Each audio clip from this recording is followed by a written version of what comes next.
నమస్తే welcome to our channel. ప్రస్తుతం మనతో గణపతి దత్త ఉపాసకులు మురళీధర్ శర్మ గారు ఉన్నారు. వారితో మాట్లాడదాం. నమస్తే గురుగారు. మహాదేవ శ్రీమాత్రే నమః. గురుగారు, డబ్బు ధనం ప్రవాహం ఆగకుండా ఇంట్లోకి వచ్చేయాలండి. అసలు అంటే చాలా మందికి స్ట్రక్ అయిపోయి ఉంటాయి కదా, రావు.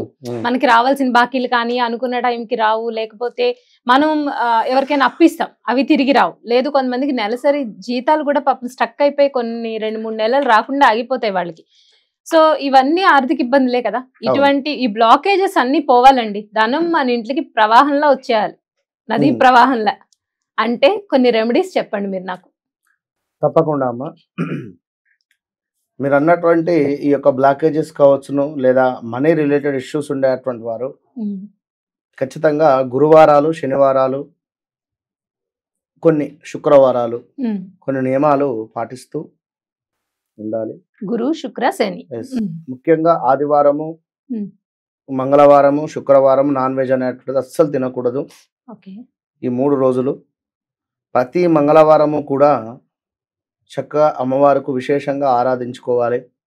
దగ్గరలో ఉండేటువంటి దుర్గా అమ్మవారి యొక్క దేవాలయంలో ప్రతి శుక్రవారము రాహుకాలం సమయంలో అర్చనాది కార్యక్రమాలు జరిపిస్తూ ఉండాలి. కుదిరితే మంగళవారము ఈ రాహుకాలం సమయంలో నిమ్మకాయతో దీపారాధన చేసుకుంటూ ఉండాలి. కుదిరితే శుక్రవారం సాయంత్రం కూడా అమ్మవారి యొక్క దర్శనం చేసుకుంటూ ఉండాలి. శుక్రవారాలు అమ్మవారికి ఎంతో ప్రీతి. ఎక్కడైనా కూడా అమ్మవారి ఆలయంలో, అది ముఖ్యంగా దుర్గాదేవి అమ్మవారి ఆలయంలో మనకు ఈ యొక్క నిమ్మకాయతో దీపారాధన చేస్తూ ఉంటారు. మంగళవారాలు సాయంత్రము, ఆదివారాలు సాయంత్రము. శుక్రవారాలు ఏమిటయ్యా అంటే మనకు ఉదయం ఉంటుంది.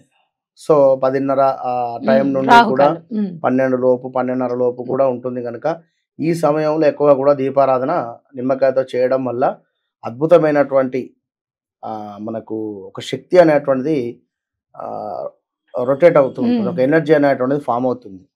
ఇక్కడ మరీ ముఖ్యంగా ఏమిటి అంటే ఇక్కడ జీన్ పాయింట్స్ కావచ్చు. నేను ఇప్పటి వరకు బట్టలకు సంబంధించి ఎప్పుడు ఎక్కడ చెప్పలేదు, ఏ ఛానల్లో చెప్పలేదు. ఇందులో కూడా నేను చెప్తున్నానని కాదు, కానీ చెప్తున్నా. ఏ విధంగానైతే అమ్మవారు ఉంటుందో ఆ విధంగా మనం ముస్తాబై వెళ్ళి అమ్మవారికి ఈ యొక్క నిమ్మకాయతో దీపాన్ని వెలిగించాలి. గాజులు లేకుండా కొంత ఈ యొక్క జీన్ పాయింట్స్ కానీ, ఈ యొక్క టీ షర్ట్స్ కానీ ఇవి వేసుకొని చేయకూడదు. దానివల్ల అమ్మవారు ఆగ్రహిస్తుంది అనేటువంటి విషయాన్ని గమనించుకోండి. ఖచ్చితంగా కూడా మీరు స్త్రీమూర్తులు చక్కగా పంజాబ్ డ్రెస్, చున్నీ వేసుకొని హ్యాపీగా వచ్చి ఆ సమయానికి రాహుకాలం సమయంలో దీపారాధన చేసుకొని మీరు హ్యాపీగా వెళ్ళిపోవచ్చు. అదేవిధంగా మనకు చూసుకున్నట్టయితే ఇక్కడ మౌలాలీలో మౌలాలి ఇక్కడ రైల్వే బ్రిడ్జ్ కింద దుర్గామాత టెంపుల్ ఎంత విశేషం అంటే అంత విశేషం. అక్కడ చాలా విశేషం. అసలు శుక్రవారాలు మనకు వెళ్దామన్నా కూడా ఉష్కబొత్త రాలని జనం అక్కడ. శుక్రవారాలు, మంగళవారము సాయంత్రము దుర్గా అమ్మవారు ఒకతే అమ్మవారు. చాలా అంటే చాలా ఉగ్ర రూపకంగా, మోస్ట్ అంటే మోస్ట్ పవర్ఫుల్, చాలా పవర్ఫుల్ టెంపుల్. అసలు ఎలాంటి నెగిటివ్, అసలు నిమ్మకాయతో దీపారాధనకు అయితే అసలు సరిపోదు. అలాంటి పరిస్థితులు. సో మినిమము ఉదయం అభిషేకం జరిగిన తర్వాత 8-8:30 నుండి మొదలైనటువంటి అర్చనలు 2 దాకా జరుగుతాయి మధ్యాహ్నం. అంటే అర్థం చేసుకో, అదే కదా, 2 గంటల వరకు మధ్యాహ్నం ఉదయం నుంచి. శివరాత్రి అక్కడ ప్రతి శుక్రవారం కూడా.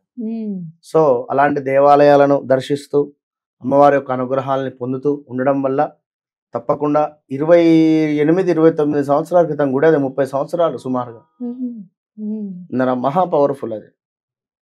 సో చక్కగా ఆ యొక్క అమ్మవారిని దర్శిస్తూ ఉండడం వల్ల అమ్మవారికి సమర్పించినటువంటి నిమ్మకాయలను తీసుకువెళ్ళి మన ధనము పెట్టేటువంటి ప్రదేశంలో పెట్టిన ధన ప్రవాహం అనేటువంటిది అద్భుతంగా ఉంటుంది. సో దీనితో పాటుగా ప్రతి గురువారము, శనివారము కూడా మనము గోధూలి సమయము అంటే సాయంకాలం సమయము, గోవులు ఇంటికి వచ్చేటువంటి సమయము.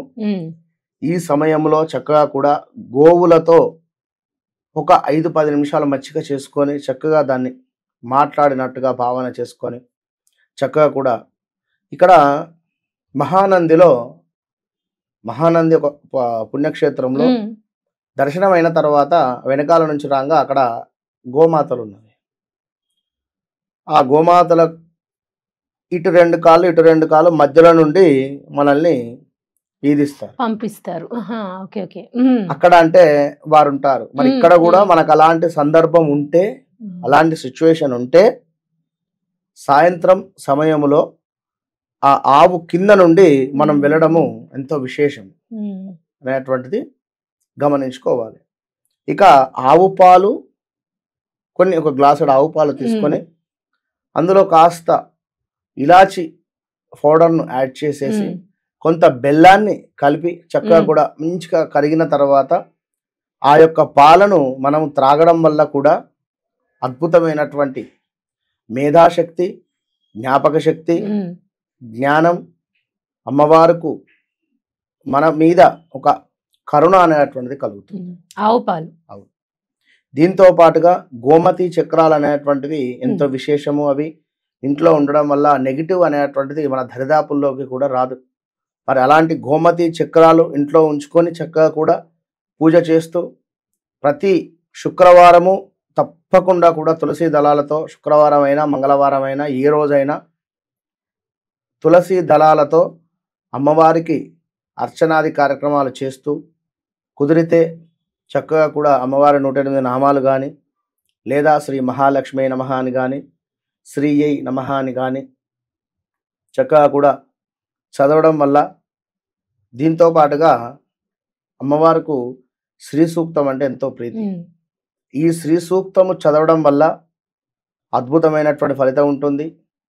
ప్రతి శుక్రవారము ఐశ్వర్య దీపం గురించి మన ఛానల్లో చెప్పడం జరిగింది, లైవ్లో కూడా చూపెట్టినాం. ఈ యొక్క ఐశ్వర్య దీపము శుక్రవారం పెట్టుకున్నా కూడా ధన ప్రవాహం అనేటువంటిది అద్భుతంగా ఉంటుంది. సో కొన్ని రెమెడీస్ వారికి డైరెక్ట్గా కూడా వారి ముఖం